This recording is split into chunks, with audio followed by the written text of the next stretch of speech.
Bismillahirrahmanirrahim. Assalamu alaikum, my dear student. We are going to start our biology lecture, lesson number 12. Class है आपकी first year, subject biology है, lecture number 12 है और हमने chapter 2 कल शुरू किया था जिसका नाम है biological molecules. Biological molecules are those molecules which take part in the body manufacturing of living organism. Biomolecule are of two types, micromolecule and macromolecule. Micromolecule are that molecule which are small in molecular weight or size, and macromolecule are larger in size. Micromolecule में water और carbon dioxide, oxygen इनकी example ले सकते हैं, while in macromolecule cellulose, fat, protein etcetera etcetera are included in macromolecule. Today we will want to know that which molecule are most important in a living organism. Molecule, you know that molecule always come from atom. हमेशा atom मिलकर molecule बनाते हैं और हमारे पास जो life में सबसे important atom है उसका नाम है कार्बन. इम्पोर्टेंस ऑफ कार्बन आज का टॉपिक है हमारा. किसी भी लिविंग ऑर्गेनिज्म की लाइफ में कार्बन की हैसियत एक बैकबोन, जैसे इंसान के जिस्म में रीढ़ की हड्डी की है, बिल्कुल ऐसे ही लिविंग ऑर्गेनिज्म की बॉडी में कार्बन बैकबोन या रीढ़ की हड्डी की हैसियत रखता है.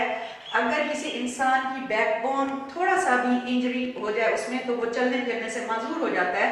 बिल्कुल ऐसे ही लाइफ में लिविंग ऑर्गेनिज्म में अगर कार्बन की क्वांटिटी डिस्टर्ब हो तो उसकी लाइफ जो है वो इजीली एग्जिस्ट नहीं करेगी. कार्बन मोस्ट इम्पोर्टेंट एटम है और कार्बन को इतनी ज्यादा अहमियत क्यों दी जा रही है? बिकॉज कार्बन जो है इसमें कोवलेंट बॉन्ड पाया जाता है. कोवलेंट बॉन्ड से क्या मुराद है? The bond which is formed by mutual sharing of electron is called covalent bond. और कार्बन में कोवलेंट बॉन्डिंग पाई जाती है. कार्बन में ये बहुत बड़ी सलाहियत है कि इसमें कोवलेंट बॉन्ड पाए जाने की वजह से ये बहुत ज्यादा एनॉर्मस कंपाउंड बनाने की सलाहियत रखता है. तो कोवलेंट बॉन्ड इसकी सबसे बड़ी खासियत है कि ये कोवलेंट बॉन्ड बना सकता है. कोवलेंट बॉन्ड की खूबसूरती ये है कि अगर और आपको मैं बताती चलूं कि कार्बन जो है पीरियोडिक टेबल में अगर हम इसको देखें तो इसकी वैलेंसी 4 है. 4 वैलेंसी का मतलब क्या है कि इसके आउटर मोस्ट शेल में 4 इलेक्ट्रॉन हैं और इसको अपना ऑक्टेट कंप्लीट करने के लिए 4 इलेक्ट्रॉन चाहिए हैं.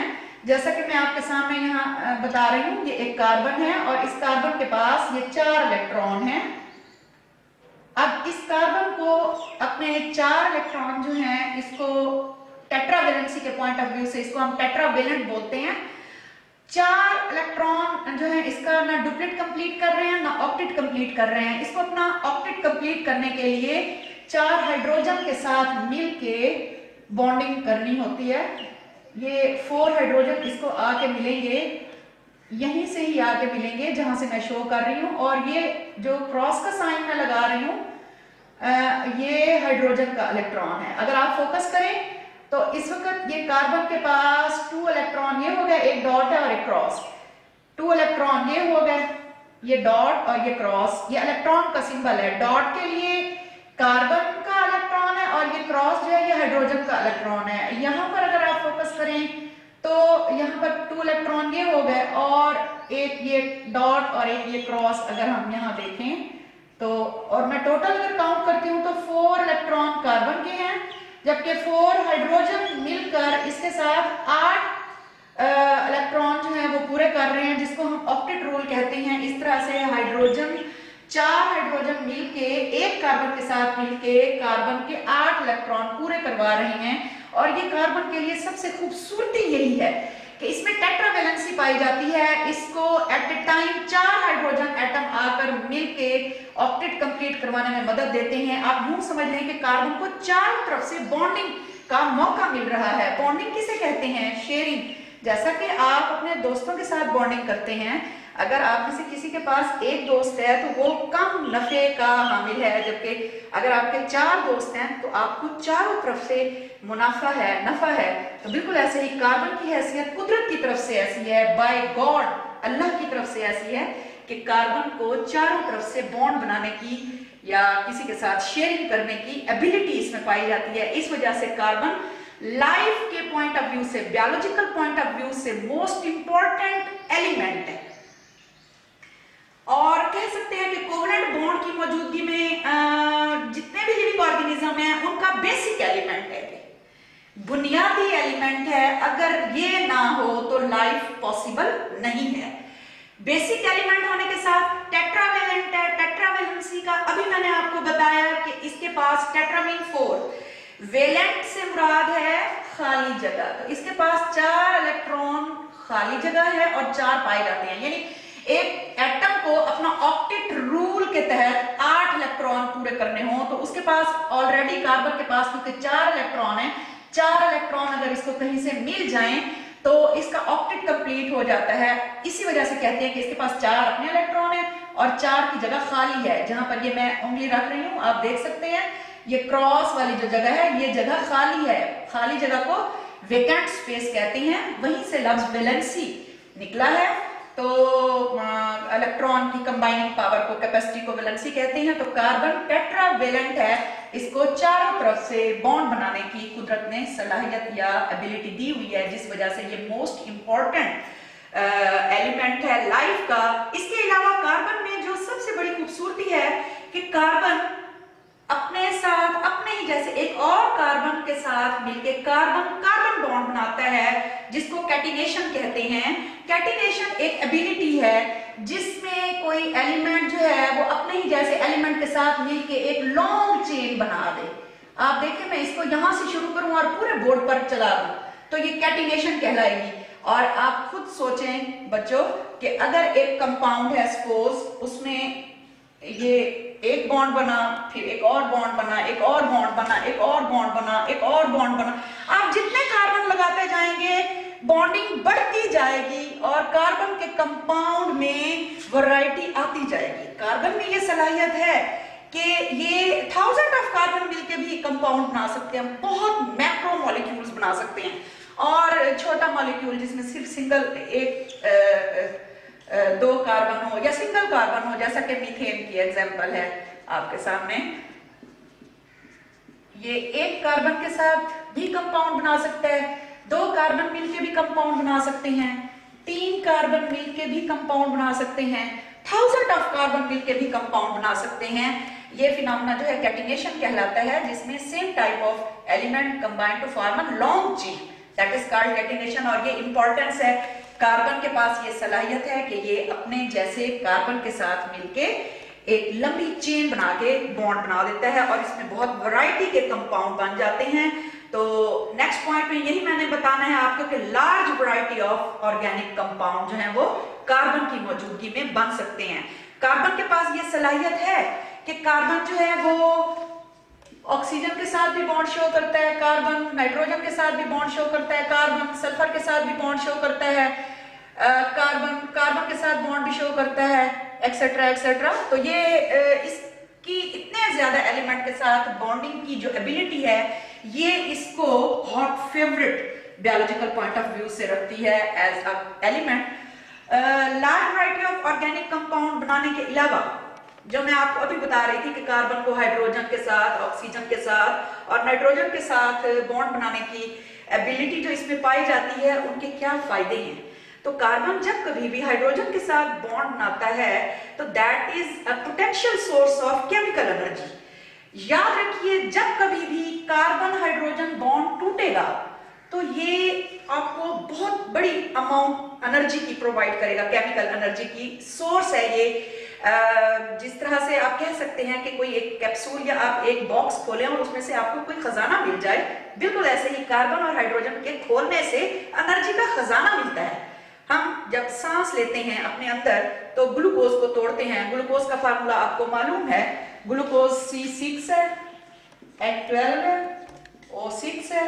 इसमें यहाँ कार्बन और हाइड्रोजन में यहाँ बॉन्ड पाया जाता है और यही बॉन्ड जब टूटता है तो हमें एनर्जी प्रोवाइड करता है, और ग्लूकोज की मौजूदगी में हम जिंदा रहते हैं। तमाम लिविंग ऑर्गेनिज्म को जिंदा रहने के लिए एनर्जी की जरूरत है, और बेसिक सोर्स ऑफ एनर्जी जो है वो कार्बोहाइड्रेट है, और कार्बोहाइड्रेट में glucose is the most important example of carbohydrate. Carbon hydrogen bond के बाद मैं आपको बताऊंगी कि कार्बन ऑक्सीजन बॉन्ड जो है, जिसको हम ग्लाइकोसिडिक बॉन्ड कहते हैं, कार्बन जब कभी भी ऑक्सीजन के साथ बॉन्ड बनाएगा तो वो ग्लाइकोसिडिक बॉन्ड कहलाएगा, और ये कार्बोहाइड्रेट में पाया जाता है, जो कि मैं अभी आपको बोर्ड पर समझा के हटी हूँ।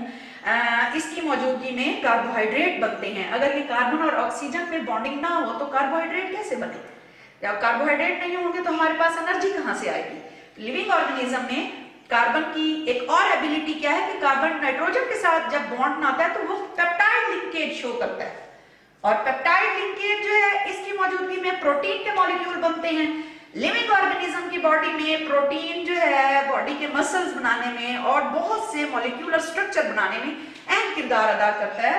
तो हम कह सकते हैं कि कार्बन नाइट्रोजन बॉन्ड जो है वो भी अपनी जगह अहमियत का हामिल है पेप्टाइड लिंकेज में। इसके अलावा कार्बन की एक और एबिलिटी क्या है कि carbon attain a stable configuration. You know about configuration, arrangement of electron.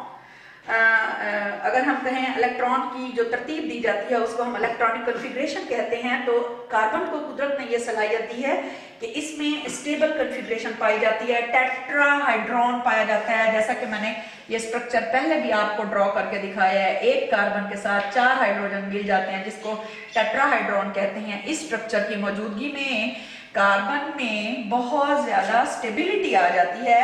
इसके पास अब कोई भी एज या किनारा ऐसा बाकी नहीं बचा जहां आकर कोई और एलिमेंट बॉन्डिंग शो कर सके। इसके 4 एज थे, 4 किनारे थे, चारों के चारे सैचुरेटेड हैं, भरे हुए हैं। तो इसके साथ किसी और चीज ने आकर जब अटैच नहीं होना तो फिर ये किस तरह से टूटेगा। याद रखिए, स्टेबल कॉन्फ़िगरेशन किसी भी एलिमेंट को तब हासिल होती है जब उसकी सैचुरेटेड एजेस जो हैं, जितने भी उसके एजेस हैं या किनारे हैं, वो सारे के सारे भर चुके हों। और कार्बन में ये सलाहियत पाई जाती है टेट्रावैलेंसी पॉइंट ऑफ व्यू से। और carbon basic source of energy होने के साथ साथ इसमें लार्ज ऑर्गेनिक मॉलिक्यूल बनाता है, जैसा कि सेलुलोज है, फैट है, प्रोटीन है। और ये तमाम जो मैं आपको लार्ज ऑर्गेनिक मॉलिक्यूल का जिक्र कर रही हूँ, they all take part in the constituent of cell membrane.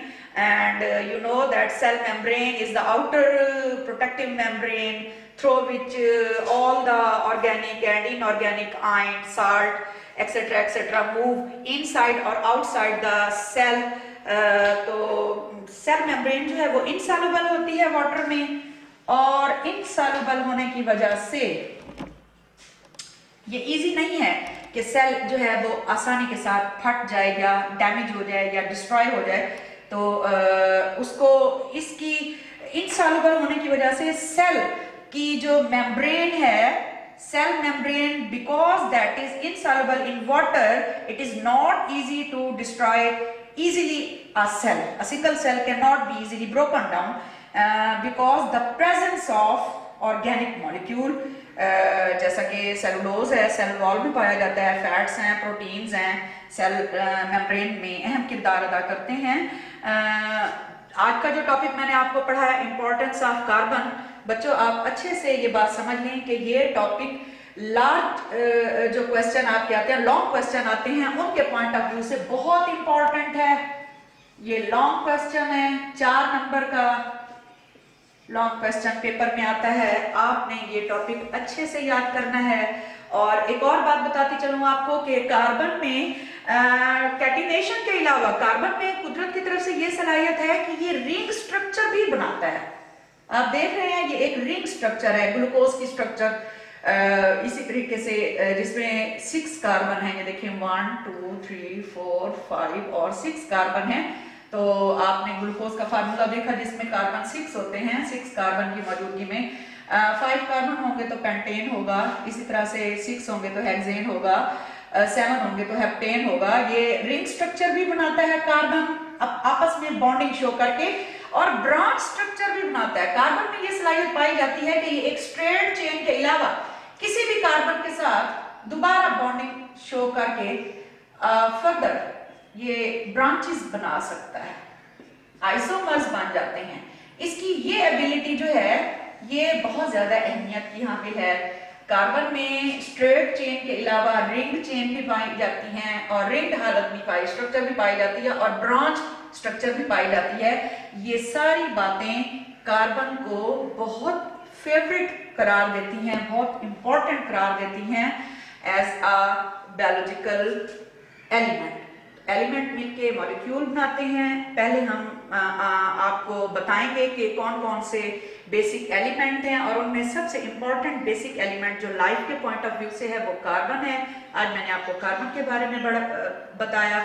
इंशाल्लाह नेक्स्ट टाइम मैं आपको एक और मॉलिक्यूल के बारे में पढ़ाऊंगी। अल्लाह हाफ़िज़।